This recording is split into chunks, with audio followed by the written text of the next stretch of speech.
देखिए आज हम लोग श्रेणी क्रम संयोजन में प्रतिरोधों के लिए क्या फार्मूला होता है वो फार्मूला हम डिराइव करेंगे। ठीक है, तो वैसे 10th में भी ये हम लोग पढ़े हुए हैं कि श्रेणी क्रम संयोजन में प्रतिरोध को कैसे जोड़ते हैं। R = R1 + R2 + R3 plus जितने प्रतिरोध दिए होंगे डॉट डॉट डॉट ऐसे जोड़ते हैं ना। तो ये फार्मूला हम लोग डिराइव करेंगे। ये फार्मूला आया कहाँ से, ठीक है। तो यहाँ पर तीन प्रतिरोध है R1 R2 R3। आपका मन जितना लेना हो उतना ले लीजिए, ठीक है। हमने 3 ले लिया है जनरली। यहाँ कोई एक बैटरी है, बैटरी का पोटेंशियल विभवांतर कितना है, V है। तो एक कुंजी या स्विच कोई लगा हुआ है, स्विच यहाँ पर है, क्योंकि कोई भी सर्किट एक आदर्श सर्किट तभी होगा जब हमारा मन करे चालू करे, जब हमारा मन करे बंद करे, ठीक है। तो वो एक स्विच के द्वारा जुड़ा हुआ है इन प्रतिरोधों से। ये प्रतिरोध जो है कोई उपकरण है, विद्युत उपकरण है, ठीक है। मैंने अभी भी कहा कि जैसे ही पहले क्या लिखे हम लोग, माना 3 प्रतिरोध R1 R2 R3 क्रमशः किसमें जुड़े हुए हैं, श्रेणी क्रम में चित्रानुसार जुड़े हुए हैं, सही है। जैसे एक कुंजी तथा कुंजी की सहायता से बैटरी से जुड़े हुए हैं तीनों, ठीक है। इधर अश्विनी आधा टाइम। अब इधर जैसे ही हम लोग कुंजी को बंद करते हैं, मतलब स्विच को ऑन करते हैं, बात एक ही है। जैसे ही स्विच को ऑन करते हैं या कुंजी को बंद करते हैं, पूरे परिपथ में धारा प्रवाहित होने लगती है। मान लीजिए बैटरी के द्वारा प्रवाहित होने वाली धारा कितनी है, I है। तो बताइए प्रत्येक जब इसमें धारा प्रवाहित होने लगेगा तो सबके इसमें भी करंट उतना ही जाएगा और इसमें भी करंट उतना ही जाएगा, इसमें भी करंट उतना ही जाएगा। क्यों? क्योंकि रास्ता तो एक ही है, रास्ता तो एक ही है ना, चाहे प्रतिरोध कितने भी हो। जब एक ही तार है तो इसी तार में से होकर धारा जाएगी, और कोई तार तो जुड़ा नहीं है यहाँ से, और कोई शाखा ऐसे तार तो निकला नहीं है कि उसमें भी करंट जाएगा। बस एक ही तार है तो करंट तो उसी में से जाना पड़ेगा, सही ना। यहाँ से लोअर लिफ्ट जाने का एक के रास्ता हो, चाहे 2 चप्पल मारे चाहे 4 चप्पल, एग्जाम्पल पड़ेगा ना, तो जाना तो उसी से पड़ेगा, सही है ना। अब बताइएगा, तो हम प्रत्येक प्रतिरोधों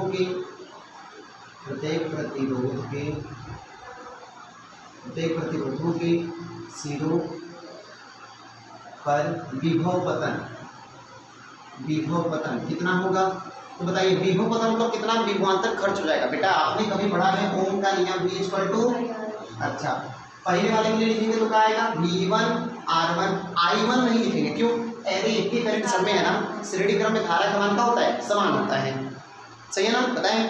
अभी कर देगा तो दूसरे वाले के लिए क्या होगा बेटा। हाँ, तो जरा मुझे एक बात बताएं, यहाँ इसका मतलब क्या हुआ। अरे I करंट गया R1 में, तो ये R1 क्या कर लिया, R1 क्या है, कोई प्रतिरोध बल्ब है, जैसे बल्ब है, यहाँ बल्ब है, यहाँ से धारा गया, जैसे बल्ब जलने लगा, ग्लो करने लगा, चमकने लगा, ठीक है, बल्ब चमकने लगा, जलने लगा, प्रकाश उत्पन्न करने लगा, तो वो कुछ बिजली खर्च किया हुआ कि नहीं। तो कितना खर्च किया वही मान है, उसी कहते हैं विभव पतन। कितना उसने बिजली खर्च कर दिया ना, वही है विभव पतन। तो बताइएगा, तो विभव पतन कितना होगा, V1 = किसके लिए, पहले प्रतिरोध के द्वारा ना, लिख दें यहाँ पर पहले प्रतिरोध के लिए, पहले प्रतिरोध के लिए बताइए क्या होगा बेटा। V1 = बोलिए I R1, तथा दूसरे के लिए I R2, और तीसरे के लिए हाँ V3 बराबर क्या जाएगा, I R3, सही का। एक मिनट, प्रत्येक लिख दिए तो ये जरूरी नहीं है आप लोग लिखना पड़ेगा, नहीं तो हर एक के लिए लिखना पड़ेगा। ये मालूम है कि पहले वाले के लिए, दूसरे वाले के लिए, तीसरे वाले के लिए मत लिखिए, टाइम जाएगा। अब बताइए मुझे, अगर हम कह रहे हैं यही ऊर्जा दिया, यहाँ से मान लीजिए यहाँ से एक नदी की धारा चली, उसमें से 2 बाल्टी आप निकालिए पानी, 3 बाल्टी ये निकालिए, 4 बाल्टी वो निकालिए, 2 3 4 कितना हुआ, 9, 2 और 3 5 और 4 वो निकालिए 9, तो कितना खर्च हो गया, 9। तो कुल इसके विभव में जो कमी आई होगी या विभव पतन हुआ होगा किसके बराबर होगा, जितना खर्च हुआ, ये तीनों मिलाकर खाए होंगे। अब जरा मुझे बताइएगा, यहाँ बैटरी प्लस, आपको मैंने एक बात बताई है, अगर बैटरी ऐसे होता है, बैटरी हो या सेल हो ऐसे दिखाते हैं। अगर यहाँ पर 10 वोल्ट की बैटरी है मान लीजिए, तो यहाँ पर कहते हैं 10 वोल्ट, यहाँ कहते हैं 0 वोल्ट, पता है कि नहीं, क्योंकि दोनों का अंतर विभवांतर क्या होता है, इन दोनों के बीच का कहा जाता है कि ये बैटरी 10 वोल्ट की है, इसका मतलब प्लस वाला 10 तो माइनस वाला 0, ही नहीं -10, तब तो अंतर 20 का हो जाएगा, वो बैटरी 20 वोल्ट की हो जाएगी, बोलिए आप, है ना। 10 का मतलब कि उसके बीच का अंतर कितना होना चाहिए, 10 वोल्ट की बैटरी का मतलब क्या हुआ कि एक पर पॉजिटिव में 10 होना चाहिए, जितना मान है, जितना भी मान है, एक में 10 होना चाहिए और एक पर 0, जिससे कि उनका अंतर का आवे 10 आवे, जितने वोल्ट की बैटरी है, सही है ना। अब बताइएगा, तो अगर हम इधर बेटा अगर ये 20 वोल्ट की बैटरी है तो यहाँ पर विभवांतर कितना होगा, V, बोलिए ना। और यहाँ क्यों इधर रास्ते में कोई ऐसा उपकरण है जो कि करंट को खाया है, बताइए, नहीं ना। तो जहाँ तक नहीं खाया वहाँ तक विभव पूरा का पूरा रहेगा, पूरा का पूरा रहेगा। अब बताइएगा, E खाना शुरू कर दिया तो E कितना खा गया बेटा, बताइए तो, बोलिए, V1 खा गया, E कितना खा गया, V2 खा गया, E कितना खा गया, V2 खा गया, E कितना बेटा, V3। अब बताइएगा, इधर 0 था, यहाँ 0 है ना विभवांतर, अरे 10 वोल्ट 0 ऐसे करेंगे तो यहाँ 0, इधर भी 0, इधर भी 0, यहाँ भी 0, यहाँ से विभवांतर चला, यहाँ आकर के 0 हो गया, तो मतलब पूरा विभवांतर कौन खा गया, तीनों मिलके, बोलिएगा, पूरे बैटरी को कौन चट कर गया, भैया तीनों मिलके, सही है। तो यहाँ से यहाँ तक का पूरा विभवांतर जितना खर्च हुआ है वो विभवांतर क्या बैटरी के विभवांतर के बराबर होगा कि नहीं। यहाँ से हम 10 लीटर पानी भेजे, वहाँ पहुँचते लास्ट में 0 हो गया, एक मतलब कि रास्ते में जितने लोग बैठे वो सब के सब 10 लीटर पी गए, बोलिए, हम क्या कहेंगे कि हाँ।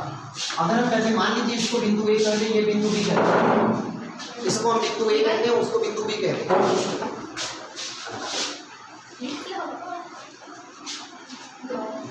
अगर हम इसको बिंदु A कहते हैं, इसको बिंदु B कहते हैं, इनके बीच में 3 प्रतिरोध जुड़े हुए हैं, तो A और B के बीच का कुल विभवांतर, आप एक चीज और पढ़े हुए हैं, आप याद करें, आपने एक चीज और पढ़ा हुआ है, E = V/L।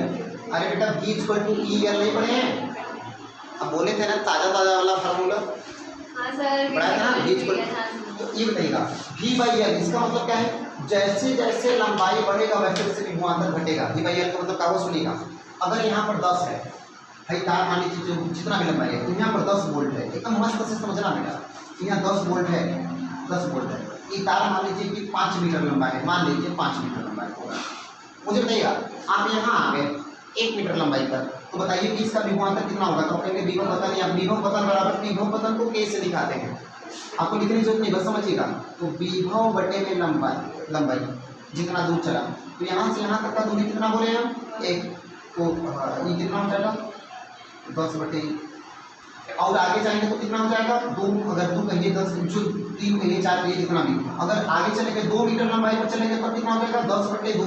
अब बताओ ई कितना आया था 10 वोल्ट, ई कितना आया 5 वोल्ट, देखिए ना कितना आया 5 वोल्ट, और आगे जाएंगे और कम, और पूरा लंबाई चल दिए तो 10 बटे 5, 10 बटे 5 का मतलब कितना 2 वोल्ट, तो यहाँ पर कितना बचा, बस 2 वोल्ट, चला कितना था 10, बचा कितना अंत में 2 वोल्ट, बोले बीच में खर्च हुआ है कि नहीं। यही कारण है कि जब आप खंबे से, अगर आपके घर पे जो बिजली का तार आता है ना, जो हम लोग के घर में कनेक्शन होता है, अगर वो खंबा बहुत दूर है, ट्रांसफार्मर बहुत दूर है, वहाँ से खंबे से अगर तार दूर तक खींच के ले जाइएगा तो आपके यहाँ वोल्टेज कम आएगा,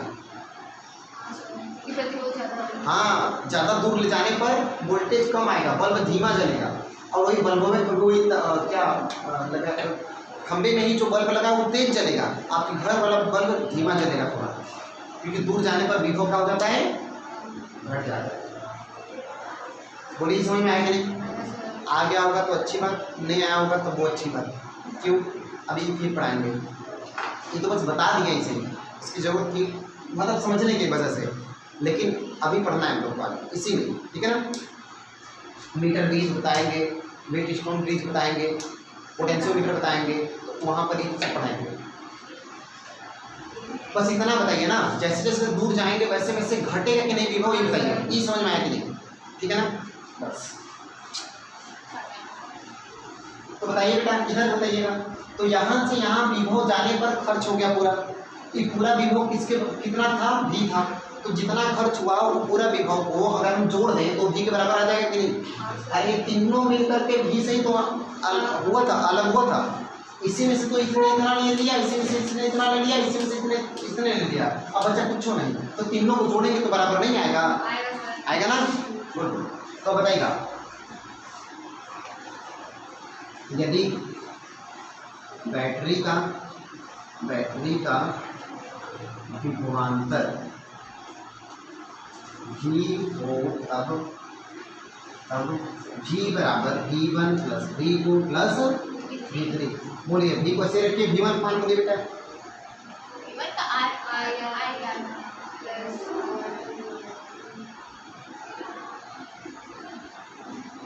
सही सही है।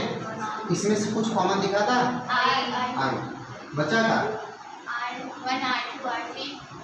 अरे सर ये तो कुछ ये प्रूफ किया था आप लोग एक बार। अब बताइए आई है, इधर आएगा तो अपॉन में, तो V by I equal to R1 plus R is equal to होगा सर ना। हाँ बेटा, आपने कभी याद करो ओम का नियम तो पढ़े हाँ, V इक्वल टू आई है, हाँ, तो यहाँ से I इक्वल टू क्या आएगा V बाई आर। हाँ सर। क्यों आदित्य, सही है ना। तो ये V बाई आई को हम क्या लिख सकते हैं R, ठीक है ना। तो यहाँ पर V बाई आई को हम लिख देंगे R, यहाँ से यही तो श्रेणी है। हाँ यदि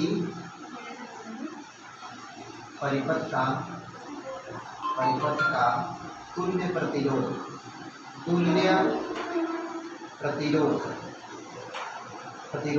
R हो, तब ओम के नियम से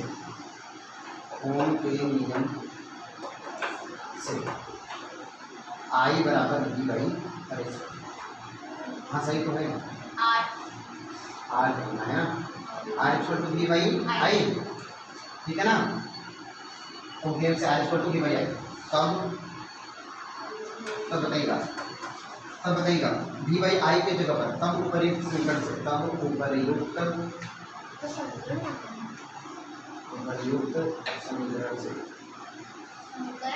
उपयुक्त कह दिए तो यह समीकरण है, और का नाम दे दे लो। तब समीकरण एक से हटाओ, तब समीकरण एक आगे समीकरण एक से ओके बेटा। तब बताइएगा, यहाँ बताइए V बाई आई को क्या लिख दे, R लिख दे। अभी आपको एक क्वेश्चन पूछना चाहिए नाम से, पूछे नहीं आप, बोलिए ये होता है सेफ्टिकल का फार्मूला, इतना समय आया कि नहीं, ये हमें प्रूव करना था। आप एकदम यहाँ से फिगर सही इतना छाप देंगे, लेकिन एक मिनट ई सुन लीजिए, तुल्य प्रतिरोध क्या होता है, ई नहीं पूछा। अब सुनिए क्या होता है तुल्य प्रतिरोध। किसी विद्युत परिपथ में सभी प्रतिरोधों के स्थान पर, किसी विद्युत परिपथ में सभी प्रतिरोधों को हटा करके उसके स्थान पर एक ऐसा प्रतिरोध लगाइए, सभी प्रतिरोधों को हटाकर उसके स्थान पर केवल एक ही प्रतिरोध, ऐसा प्रतिरोध लगाइए जिससे उस परिपथ में ना तो धारा के मान में फर्क पड़े, ना ही विभवांतर में फर्क पड़े। सुनिएगा, नहीं समझे आप। हाँ एग्जाम्पल, आप लोग को एग्जाम्पल के बिना समझे में कहाँ है। एक दीवार बनाना है, इस दीवार को बनाने के लिए 5 मजदूर हम रखे हैं, 10 दिन में वो बना देंगे, ठीक है ना। मान लीजिए 10 दिन में वो बना देंगे। हम 5 मजदूर हटा करके एक के मजदूर लगा दिए और वो 10 दिन में बना दिया। पैसा भी उतना नहीं लिया, काम भी उतना ही किया, समय भी उतना ही लगा, सब कुछ बराबर, लेकिन 5 को रिप्लेस कर दिया मैंने एक से, लेकिन कोई फर्क नहीं पड़ा। काम भी उतना ही हो गया, उतने टाइम में हो गया, अकेले कर दिया, पैसा भी उतना ही देना पड़ा, समय भी उतना ही लगा, सब कुछ। तो वो कहा जाएगा तुल्य प्रतिरोध। यहाँ व्यक्ति है तो कहा जाएगा तुल्य व्यक्ति। अब तुल्य व्यक्ति का मतलब का उन सब के तुल्य, तुलना के बराबर अकेले है। जितना 5 मिनट मिलकर काम कर रहे थे उतना वो अकेले कर दिया। बोलिए बेटा, समझ में आया कि नहीं आया ना। तो ऐसा ही अगर कोई एक परिपथ है उसमें सब प्रतिरोध को हटाकर उसके जगह पर केवल एक प्रतिरोध लगा दिया जाए, लेकिन परिपथ में कोई फर्क ना पड़े, मतलब परिपथ में जितना करंट आ रहा था अभी भी उतना ही करंट आवे, और जितना परिपथ में विभवांतर था उतना ही कुल विभवांतर था उतना ही विभवांतर भी रहे, कोई फर्क ना पड़े, तो उस प्रतिरोध का कहेंगे हम लोग तुल्य प्रतिरोध। बोलिए याद हुआ कि नहीं? हम भी लिखवा देते हैं, इसके नीचे लिखवा भी देते हैं, आपको याद हो जाएगा। पहले इतना समझ में आ गया ना। हाँ तो इतना जो है, हाँ देखिए ये कहाँ लिखी कर रही है, कॉपी नहीं लाई है। ये लोग को अगर देश की रक्षा के लिए अग्निवीर आया है ना, उसके अंतर्गत अगर इन लोग को भर्ती कर लिया जाए, अगले दिन तक दिल्ली तक आ जाएगा पाकिस्तान चीज। कहें ये लोग जाएंगे युद्ध में खड़ा होंगे, जब दुश्मन सामने देखेंगे रुको अभी हथियार घर पे है लेके आ रहे हैं, हथियार घर पे है लेके आ रहे हैं, तब से टीप देगा, चलिए इसको छापिए।